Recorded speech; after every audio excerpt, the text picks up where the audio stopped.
I come to the woods to feed my instinct, to feed my heart, and absorb this energy that it puts out, because it is really beautiful energy. And then in turn, I hope that I can put this energy back out there to it, because it needs me as much as I need it. This whole head and heart thing is about a shift in consciousness. Head consciousness is self-serving, and heart consciousness is all for the greater good of everything. And we switch consciousness, then we help the planet. If we stay here and we try to argue it out with the head, if the heart tries to argue it out with the head, all the head does is pull the heart out of its center and get those people up in their head. So we lose our connection. So I'm hoping that the planet of human beings, a whole planet of human beings, if a whole bunch of them can get centered and can recapture their empathy, and we have collective consciousness from here rather than here, well then we can shift things a little bit.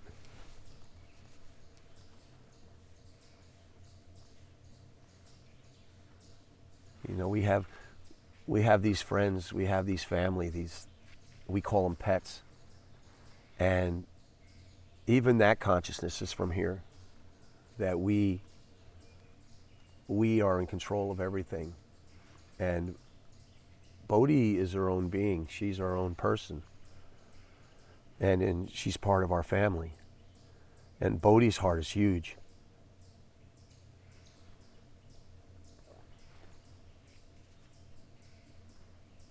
She shares it and gives what she has willingly.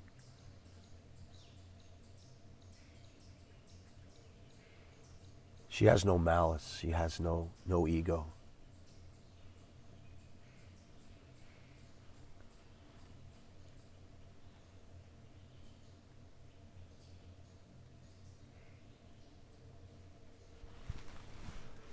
Pure love wrapped in fur, you know. The wild things out here in the woods, you know, the things wrapped in fur that are out here, they're dealing with survival every day, you know. They have to deal with survival, but you give them a moment, maybe there's things we can learn. You know, life feeds life. There's all kinds of dramas going on in nature every day. And, you know, the bobcat catches the rabbit. There's a drama.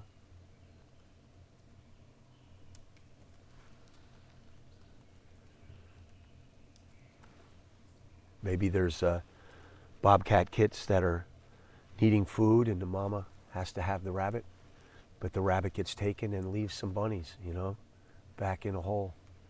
There's drama there. And we can't look at it through the way we look at our human world, you know.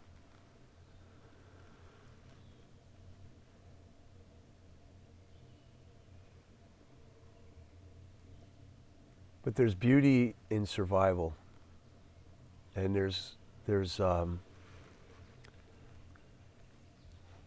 know, we as human beings we learn to take care of anything that we're fearful of. We can kill, and we can get rid of it, and we can control it, and we can keep it back, except for viruses. Things we can't control throw us right back, throw us up quickly up in the head. And this is a hard message to get out to the world. This is a really hard message to get to hear, because we only pay attention to hear when there's a crisis. But if there's no crisis and you're coming from a place of heart, and meanwhile every day there's a crisis, because as soon as we're calm and we're not living in fear and we go about our day, we are hurting the planet. we're going to do our jobs that do things that consume the planet, that consume resources, natural resources, that contribute to the climate change. We go about our days because we are calm. And so we can go back out and we can start doing what we're supposed to be doing through head because we're trained to do that. Then a crisis comes. Something happens, an earthquake, a tidal wave, or a pandemic. We go into fear, we go to this, and we look, and then all of a sudden we think about this a little bit. So why is it that when there's these things that happen in nature that create this thing where we start to feel alive, that we get aware, right? We get aware and we start looking around, and we're aware of our environment. We're aware of what's happening around here, what's around us. We pay attention to nature then. And the minute you feel that awareness, that thing, you then are alive in the world of nature, like the rabbit that's running from the bobcat. That's its day. It's aware as soon as it wakes up. As soon as it wakes up and it puts its head out its hole and has to forage for food, it is aware that the bobcat may be out there.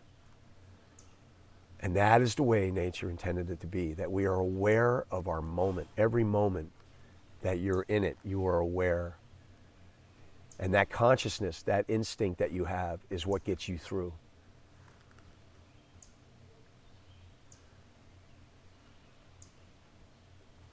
We are alive in that moment. When you're caught in the rhythm of survival, and you're caught in the rhythm of the planet, you are alive. When there's no crisis going on, there's no natural disaster, there's nothing going on, moving with head, going out into the world, fearful of nothing because you got everything under control. The grass is clipped back, the weeds are whacked, and all the animals that could potentially harm us are held at bay. The bugs are killed with pesticides. We don't want to get bit by a bug. And we are in control. And nature comes, giant storm that lays down, devastates a community, takes out a house, takes out thing. Nature now is there, alive. All of a sudden you're alive. You're in survival mode. When you're in survival mode, then you are in the world of nature. You're alive.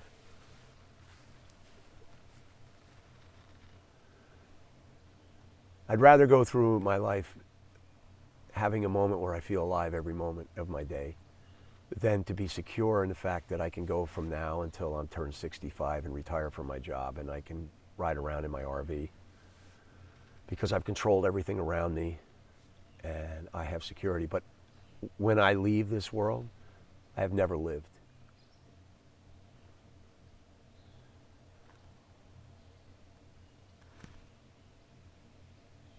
The rabbits lived, the bobcats lived.